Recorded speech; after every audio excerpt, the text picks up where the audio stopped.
Welcome to Footnotes, the Cicerone podcast, a podcast to inspire you about outdoor travel and activities in the UK and across the world. I'm Joe. And I'm Hannah. And thank you for joining us for the latest episode. This week features highlights from our recent live event. We had the pleasure of hosting Guy Hunter-Watts to talk all about walking and trekking in Andalucia, his home for the last 30 years. For the extended live video version with Guy's full presentation and more audience questions, go to the Cicerone website, www.cicerone.co.uk/live, where you can find the video recording for this and all our other live events. Andalusia offers accessible walking for all types of walkers. Long-distance treks, such as the GR7 or the coast-to-coast walk, or shorter walks along the coastlines or trails of the region. Guy Hunter-Watts has written several guidebooks to Andalusia, having lived and worked in the region since the 1980s. His most recent Cicerone guidebook covers the GR7 trek, part of the incredibly long E4 route. It's surprisingly wild, considering the excellent transport links, and Guy Hunter-Watts is testament to the fact that Andalusia can keep walkers busy and inspired for years, decades even. So, Joe, you've actually been walking in Andalusia, haven't you? Yeah, I've done a few bits and bobs. Yeah, I particularly remember visiting Ronda, and it's absolutely incredible. You'll always recognise photos of Ronda because it's a classic Spanish mountain town situated above cliff tops, and there's this incredible bridge that sort of unites the old and the new town, spanning these cliffs. Yeah, it's absolutely amazing. But the walking around there is brilliant too. I know that Jonathan and Leslie, the managing directors and owners of Cicerone, are big into their walking in Andalusia as well. I think they spent one of their birthdays with Guy Hunter-Watts walking in Andalusia. I'm sure there is an article on Cicerone Extra. Yeah, that's right. I also spent maybe not some walking time, but some dinner time with Guy in a restaurant in Ronda. I think this is a thing to really remember about going walking in Spain. It's no great hardship. The wine's always incredible, and the food's fantastic. And then practically as well, it's a really easy place to get to from the UK. Flights to all sorts of Spanish cities are usually very cheap, but it is possible to get there by train relatively effectively. And if you're in Europe, the high-speed trains across from France and then to Madrid and onwards make it really accessible as well. And then getting from those cities into the mountains really doesn't take long. Lots of trains and buses, and you can be out there straight away. I think that's one of the benefits from these touristy destinations, that everybody knows them for the beaches and, the going to Spain for the Costa del Sol and all of that. But actually, as a walker, you can take advantage of the bargain flights for a tenner. But then once you get there, avoid the tourist beaches and go off walking. But it means that all the infrastructure for getting to that region is in place and is really good. Yeah, that's right. And for most of Guy's books, you arrive in a Spanish airport and instead of heading towards the coast, you turn inland and head up towards the hills. But there is Guy's Coastal Walks in Andalucia book, which identifies all sorts of quieter coastal routes as well. So you're not actually going to be fighting the horde on the beaches, but still getting to enjoy that seaside kind of vibe for walking as well.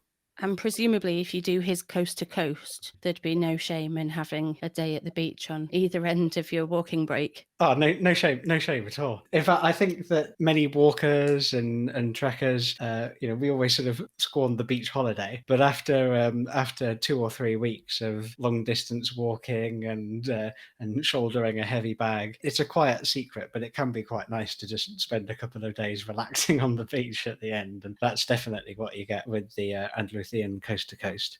Yeah, relaxing on the beach / planning the next walking holiday. Definitely. Cool. So welcome, Guy. Okay, nice to be here tonight. What I wanted to do tonight was just to give a brief overview of walking in Andalusia. I'm going to be concentrating on a new Cicerone guide, which is called Trekking the GR7. The first thing to be said about Spain is that it is a very mountainous country. There are very few parts of the peninsula which aren't actually mountainous.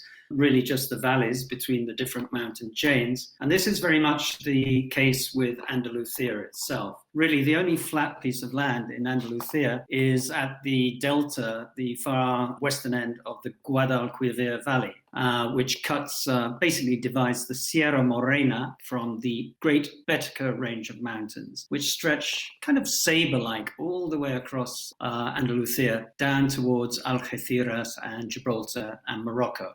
And in fact, these are very grandiose mountains, and it's actually in the Sierra Nevada. We have southern Spain's highest peak, which is the Mulhacén, which clocks in at 3,479 meters, so pretty high.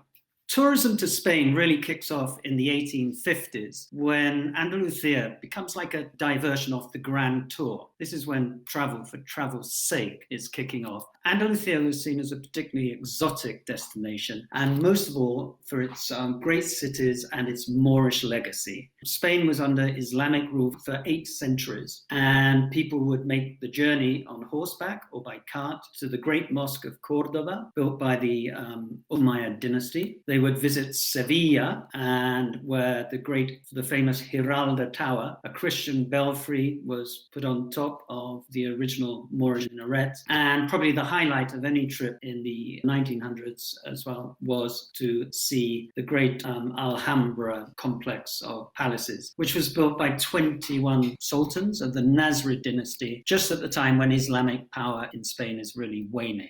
All of this really begins to change in the 1960s when Franco was reluctantly persuaded to abandon tourism and open the gates to sun, sea and sand tourism. And this is when a lot of the development takes place along the Costa del Sol in Andalusia. This is pretty much the case throughout the 60s, 70s, but in the 80s things really start to change when Spain becomes a member in 1986 alongside Portugal of the European Economic Community. And at this stage, huge funds start pouring into Spain for rural development. At the same time, this is when a consistent, structured policy of protecting Andalusia's many beautiful, pristine ecosystems by legislation. And this is when we get the creation of parques naturales and the doubly protected parques nacionales. At the moment, we have something like, I think, 23 natural parks and 3 national parks. And inland Spain begins to get on the map. Every little village in Andalusia would now has funding to open small hotels and to mark out hiking trails. But when I first came here, at least, there was very little in the way of waymarking, and I actually turned to local shepherds to find where the paths were. Who better than they to know how to move through the mountains? My first book was Walking in Andalusia, which basically was my selection of the 6 most beautiful areas with a week of walking in each area. And I'd say that's a really good starting point for anybody wanting to explore Andalusia. Coastal walks, self-explanatory, my own Andalusian coast-to-coast walk, and more recently, a guide to the mountains of Ronda and Grazalema. The areas I chose, Aracena, very beautiful, over near the border of Portugal. My own home area of Ronda, very varied. The Alcornocales Park, the mountains just behind Nerja, which are stunningly beautiful and very easily accessed from Malaga Airport. Of course, we had to have the Sierra Nevada in the cut, and more remote, more difficult to get to the natural park of Cathola. Maybe out of these, if I had to choose, well, surprise, surprise, I'd go for my home area. This is Grazalema. It's an incredibly diverse ecosystem. An incredible, something like a third of all wildflower species are present in Grazalema. And the village itself is a great base for one stop or a one base walking holiday. But it's very rugged terrain, as you can see, jagged limestone all around you, but very beautiful. But what I really want to talk about is the new Cicerone guide, which is trekking the GR7 in Andalusia. The GR7 is one of many GR. By the way, GR comes from the French Grande Randonnée or Gran Recorrido in Spanish. and it basically means long distance footpath. And my book is about the Andalusian section of what is the longest walking trail in Europe, the GR7 E4, which was created by the European Ramblers Association in the 1970s, waymarked by the Mountaineering Federation of Andalusia. It begins in Tarifa on Spain's Atlantic coast, gradually cuts its way through the mountains to somewhere just east of Antequera, and at this point the trail divides. You've got a northern variant and a southern variant. So, talking about that common first section, which is 11 stages, begins on the beach in Tarifa, and a very beautiful beach it is. From Tarifa, you're heading north through the mountains, first entering the natural park of Los Alcornocales, of the cork oaks, following tracks, very little tarmac involved in the GR7, footpaths, and at times stunning sections of cobbled medieval footpath, to the side of which here you can see the cork oaks stripped of their bark at the bottom. Heading on north, we pass through the stunning mountain town of Ronda, very much on the tourist trail, which could well be worth an extra night. And from Ronda, the trail heads further east or on a northeast tack, passing close to the Chorro Gorge, where you could divert to walk the recently created Caminito del Rey, or the Walk of the King, because it was inaugurated by King Alfonso XIII in 1921.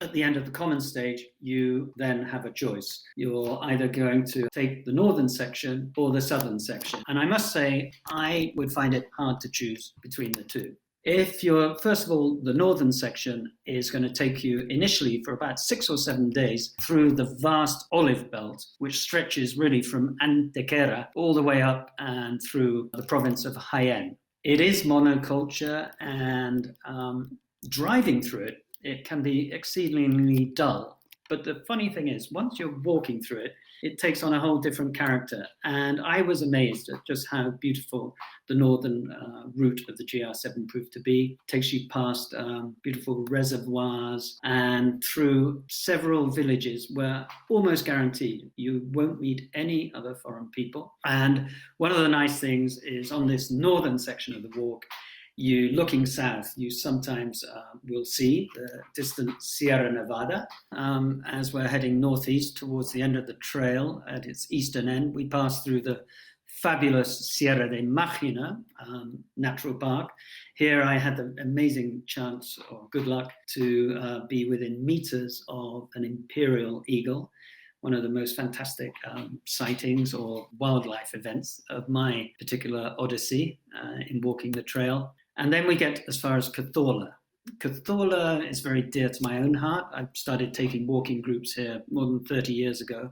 And the Cathola Park, it's a beautiful mountain village, and the mountains rise up sheer behind Cathola. And the GR7 cuts straight through the heart of the Cathola Park. And eventually it leads you to Puebla de Don Fadrique. However, if you're feeling slightly more adventurous, because it's a slightly longer route, you might choose to walk the southern route. The southern route from Antequera heads on east, and on day 2 into the southern route, you pick up an old Via Verde, which is basically the railway track, which has been converted for walking and cycling. This particular one led from Malaga to the market gardens, which were at Ventas de Zafaraya. Another beautiful section of 4 or 5 days takes you on through the Sierra, along the northern flank of the Sierras de Tejeda, Almijara, and Alama, before we eventually get to what certainly is one of the highlights of the GR7, and that's where the GR7 traverses the southern flanks of the Sierra Nevada. And these are the villages of La Alpujarra, the highest villages in Spain, in fact, some of the highest in Europe. For example, the Bubion, which is at something like 1350 meters, but the highest village in the Alpujarra, Treveles, is actually at 1600 meters. And it's in these villages where you really do feel the legacy of Spain's Moorish past, most as far as the vernacular of the architecture goes. Typically, the houses are flat roofed, and the other great legacy of the Moors are the water channels, which bring water from the meltwater from the high Sierra Nevada down to irrigate the terraces surrounding these villages.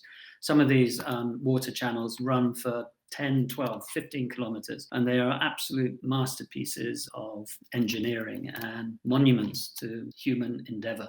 Once we get to the far eastern end of these villages, a challenging day leads up and over the very high pass of La Ragua. La Ragua is just over 2,000 meters, and on this day you're climbing 1,000 meters, and it's a long, tough climb, but there are a number of challenging days on the trail, which is one of the reasons I love it. Before dropping out of the Sierra, you then traverse the huge plain, constantly changing scenery on this walk, heading for the distant Sierra de Baza.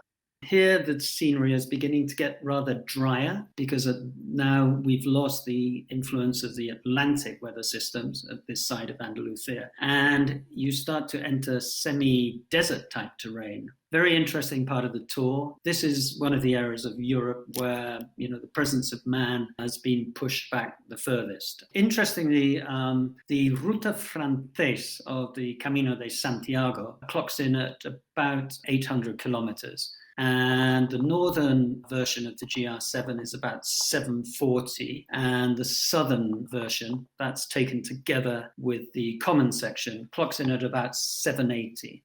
So if you have the luxury of taking time out and are thinking of hiking the whole trail or one variant of it, you'll need between 5 and 6 weeks to comfortably cover the ground. And that's it. One thing I would say is, just as in conclusion, I walked the trail in 2019, and at times I was walking in winter and maybe a little during the summer when not too many people are around. But in the whole way, in a total of 1,200 and something kilometers, I reckon I met about 20 walkers. So that gives you some idea of just how wild a trail it can feel in parts. That was fantastic. Thank you, Guy. It was really interesting. We're offering viewers a special discount on any of Guy's guidebooks, including the upcoming GR7 book. Just use the code Andalucia25 at the checkout to get 25% off. You can find full details of Guy's books on the Cicerone website, www.cicerone.co.uk. He's also written a number of articles for us, so it's worth having a little time exploring the site. Apart from his guidebooks, there are over 75 search results for Spain, including podcasts, previous live events, videos, and articles. So we have got tons of questions. A quick one from me. I've seen the Caminito del Rey, and it looks like it's completely horrific. Have you ever done it? And is it as terrifying as it looks? Well, yes, I did do it. And I walked the Caminito a number of times before it was restored. So I'm, without being too nostalgic, it was terrifying. And interestingly, I was just looking at an article on it. Before it was restored, 6 people actually died on the Caminito from falling, because there were huge sections of it which just weren't there. So before it was restored, you needed ropes, and it was gated off at either end. And in those days, it was a terrifying experience. Nowadays, what they did, in fact, was built a second walkway above the original extremely damaged walkway. And it's got a high fence on one side, and you walk it in groups with a monitor, with proper helmets. And so unless you suffer from vertigo, I would say absolutely not. It wouldn't be a terrifying experience, but it is a mighty impressive gorge. And it really would be worth, if you can take the time out to book a tour. But it's become one of Malaga provinces and even one of Andalucia's most popular tourist visits. And it gets booked up months ahead. So if you are thinking of booking on, you should really do it well before you come to do your GR7 walk. I think that's probably a no from me, to be honest. But it's good to hear that it's been improved. We have another question about something potentially scary. How are the sheepdogs in Andalusia? Sometimes they can be a bit of a problem.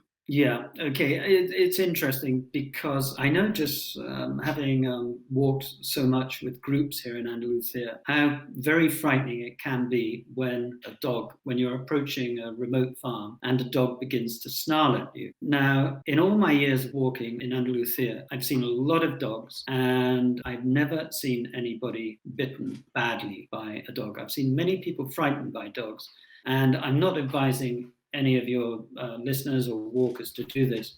But every time I come across or a dog comes running up to me and starts to snarl, I walk slowly at the dog with my hand out. And generally speaking, in many cases, the dog simply rolls over on its back and adopts the submissive position. I'm not saying that everybody would want to do that, of course, but nearly all of the dogs at farms are on chains, sadly, often only fed dry crusts of bread or behind fences. But getting back to what I said originally, I really have not personally witnessed anybody ever being bitten by a dog on one of my walks. Okay, well, that's good to know also. We've got a couple of people asking when's best to walk the GR7.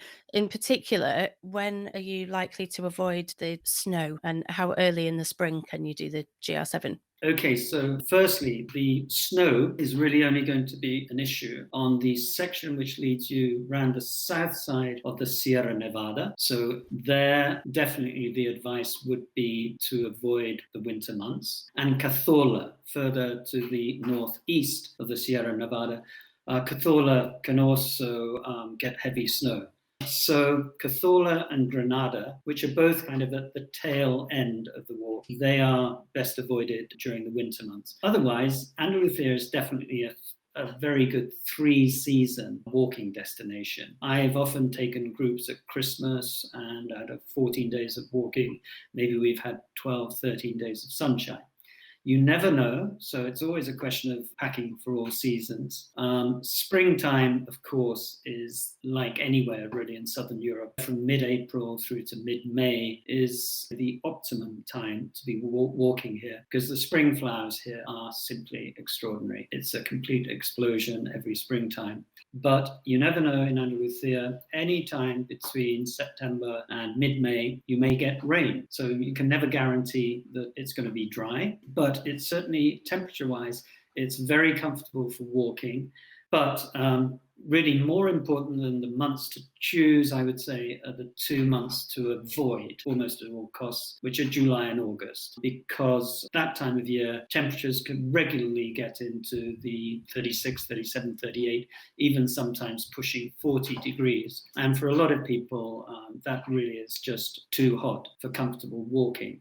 And it does help, of course, the sun is up early, so you can set off early in the day. There's only one place where you can walk on the route, I would say comfortably, which is the southern side of the Sierra Nevada. Avoid it in the winter, but here you really can walk comfortably during the summer months.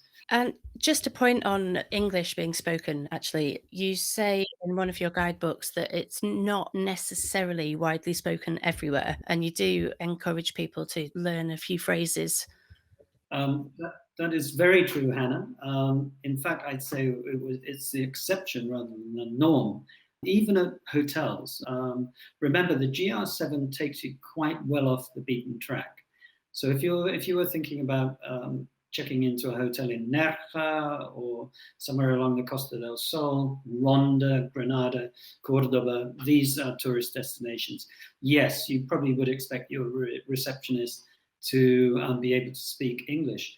But in many, many places, no, hardly a word. So a little Spanish really goes a long way. So I would recommend having a little phrase book with you. Or, of course, nowadays you've got pretty clever apps which you can speak into and the words appear. Yeah, I think it's good practice anyway, isn't it, to wherever you are, try and learn how to say please and thank you and order a beer or a coffee or whatever. I think it's a nice thing to do anyway, but especially when you're getting a bit more off the beaten track. I mean, one of the reasons why so many people love doing these more remote trips is because it's a really good way to see into the true heart of a region or a country by walking through it. You don't get that touristy experience so much, but that does then also mean that the facilities maybe are not as built up around tourists as well. Absolutely. And really, many of the villages through which you pass, probably if you are hiking the GR7, you won't see another foreigner. They really are quite off-piste, some of these villages. But definitely a little bit of Spanish. The Spanish are always incredibly hospitable and welcoming people, and they will do their very best to try to understand you. Yeah, a smile and a couple of words goes a long way, I think, in communication. We have a question from Inbar about wild camping. Is that permitted along the GR7? Maybe you shouldn't quote me on this. In my experience of camping in Spain, I have never been told to move a tent, even when I've camped pretty much everywhere. I'd say it's, and what a lot of the time, as you approach the villages along the way, you're actually leaving the boundaries of the national park. So once you're within a couple of kilometers of a village, you're maybe coming out of the forest and you're beginning to get into more cultivated areas surrounding the villages, fields, etc. And in my experience, nobody will hardly ever object if you were to pitch a tent there, or if you pass a little farm a couple of kilometers from the village you're walking to, why not just ask the farmer, would you mind if I just put my tent in the corner of your field for tonight? And I would say 19 out of 20 times, maybe even 20 out of 20, people would say, yeah, go ahead. I can't say here that you should camp in a national park. The anti-camping laws, what we have to remember, are really kind of drawn up with irresponsible people in mind because of, in Spain, especially because of the risk of fire, which obviously in summer and the early autumn is really a great danger. So although you shouldn't camp in the parks, a lot of them are so remote, and if you were just to turn off the trail and hike 5 minutes up the hill, but I'm sure you would rather me not suggest breaking any laws, but certainly close to the villages, no problem at all. What should be said on the question of camping is there are very few campsites along the GR7. I would say out of the, let's say, about 75 villages through which the route passes, maybe more like 100, from memory, probably about 10 have campsites. And one thing about the campsites is also, even if you're not planning to camp and you're looking for just overnight accommodation, a lot of the campsites have little cottages, those which do exist in Andalusia. Nearly all of them, in fact, have little cottages and log cabins, etc. And it can be a really good place to put up for the night because they nearly all have laundry facilities as well. And of course, if you're on a long, you've been on the trail for a week or so, coming across a washing machine to be able to do a wash can be a really nice bonus. Speaking of washing and water, what's the drinking water availability like along the trail? Varies a great deal. For example, in the Alpujarra, you've got meltwater everywhere. Every village has maybe 5 or 6 springs. Every village, of course, has drinking water and will have some kind of point, a tap, or if it doesn't actually have a spring, it's certainly easy enough to fill up. It will be chlorinated water, of course, in villages. By law, every village, of course, has to have its water treated. So personally, I much prefer to fill up at springs. But there are some legs where you might be on the trail for something like 20 kilometers without coming across water, in which case, obviously, it would make sense to carry as much as possible. Generally speaking, in my walking guides, I recommend that people, when they go out on one of my day walks, should take at least 2 liters of water with them. I mean, that sounds an awful lot, but I'd say the main walking in close to the Mediterranean during the warmer months, the biggest threat or danger rather is dehydration. So never skimp on the water when you're heading out. Right, very, very quickly. We did see the incredible griffon vultures in your video. Are there any other wild animals that you might see in Andalusia? Wild animals, generally speaking, I always say that Andalusia is better for birds than mammals. What mammals will you expect to see somewhere along the GR7? Certainly plenty of ibex, possibly badger, foxes, red roe deer. Egyptian mongoose are a common sighting. People sometimes, because of their sort of long, low body and long tail, they sometimes get mistaken for otters. Fantastic range of butterflies here. If we're just going into the whole fauna gig, butterflies, I know people who bring butterflying tours here. Lots and lots of insects, of course. Quite a few snakes. You should expect to see snakes, but they'll always get out of the way of you long before you get out of the way of them. Andalusia does have a poisonous snake, the Latastes viper. But really, if I could just say how wonderful the bird life is. If you're into ornithology, Andalusia really is the place. We tend to think, first of all, about the big birds, and we've got huge colonies of many colonies of griffon vultures, Egyptian vultures, lammergeiers. We've got short-toed, booted, golden eagles. We've got the Spanish imperial eagle that we mentioned. And in general, Andalusia is one of the best birding destinations in Europe. You've got the wetland reserve at the far end of the Rio Guadalquivir, where hundreds of thousands of birds winter. And we are on the main migration route between Europe and Africa. So the spring and the autumn passages are one of the most extraordinary wildlife events that you can see when the honey buzzard migration is on. And you see it's almost, it's simply mind-boggling. Brilliant. Wow, that just went by in an absolute flash. It's been really good fun. If you're in Andalusia, there's a good chance you'll bump into Guy on the trails. That was Guy Hunter-Watts sharing his thoughts on hiking and trekking in Spain's Andalucía region. Thanks again to Guy for coming on, and thanks to you for listening to this latest episode of Footnotes, the Cicerone podcast. We hope you found it as inspiring as we did. You can find out about our upcoming monthly Cicerone live events at cicerone.co.uk/live. Keep up to date with the podcast by subscribing on your preferred podcast platform or on the Cicerone website, cicerone.co.uk/podcast. Let us know what you think by leaving a review on Apple Podcasts or by emailing us at live@cicerone.co.uk. We'd love to hear from you. As this podcast is fortnightly, we'll be back in 2 weeks. In the meantime, search for Cicerone Press on Facebook, Twitter, and Instagram for all our latest news. You can also join our Facebook community group, Cicerone Connect, to connect with other outdoor enthusiasts. There are plenty of articles on our website, cicerone.co.uk, where you can also check out our full range of titles and sign up to our newsletter. We hope you enjoy listening to Footnotes, the Cicerone podcast, and that you are inspired to set out and explore the outdoors. We'll see you soon.